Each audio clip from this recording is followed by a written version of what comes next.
సంబంధం లేదన్నావు, రేషన్ కార్డుతో సంబంధం లేకుండా రుణమాఫీ చేస్తా అన్నావు.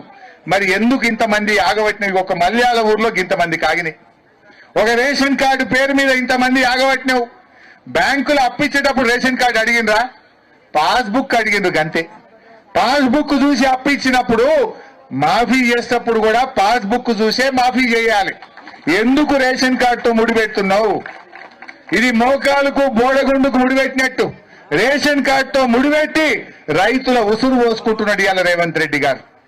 దయచేసి ఆలోచన చేయండి.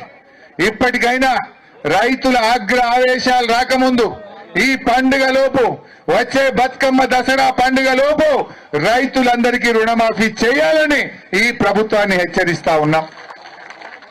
మా మల్లారెడ్డి అన్న చెప్పినట్టు ఒకవేళ పండుగలోపు చేయకపోతే మొత్తం తెలంగాణ హైదరాబాద్కు వచ్చి నీ సెక్రటరీకి ముట్టడించడానికి కూడా తయారున్నాం, జాగ్రత్త అని చెప్పి హెచ్చరిస్తూ జై తెలంగాణతో సంబంధం లేదన్నావు, రేషన్ కార్డుతో సంబంధం లేకుండా రుణమాఫీ చేస్తా అన్నావు. మరి ఎందుకు ఇంతమంది ఆగబట్టినవి? ఒక మల్యాల ఊర్లో ఇంతమంది కాగినాయి. ఒక రేషన్ కార్డు పేరు మీద ఇంతమంది ఆగబట్టినావు. బ్యాంకులు అప్పిచ్చేటప్పుడు రేషన్ కార్డు అడిగినరా? పాస్బుక్ అడిగిండ్రు గంతే. పాస్బుక్ చూసి అప్పిచ్చినప్పుడు మాఫీ చేసేటప్పుడు కూడా పాస్బుక్ చూసే మాఫీ చేయాలి. ఎందుకు రేషన్ కార్డుతో ముడిపెడుతున్నావు?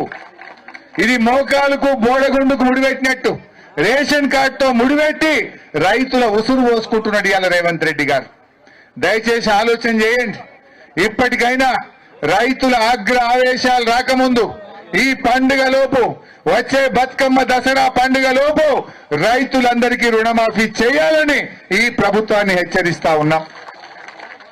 మా మల్లారెడ్డి అన్న చెప్పినట్టు ఒకవేళ పండుగలోపు చేయకపోతే మొత్తం తెలంగాణ హైదరాబాద్కు వచ్చి నీ సెక్రటరీకి ముట్టడించడానికి కూడా తయారున్నాం, జాగ్రత్త అని చెప్పి హెచ్చరిస్తూ జై తెలంగాణ. మరిన్ని వీడియోస్ కోసం ఛానల్ ని సబ్స్క్రైబ్ చేయండి. లేటెస్ట్ అప్డేట్స్ కోసం వాట్సాప్ ఛానల్ ని ఫాలో చేయండి.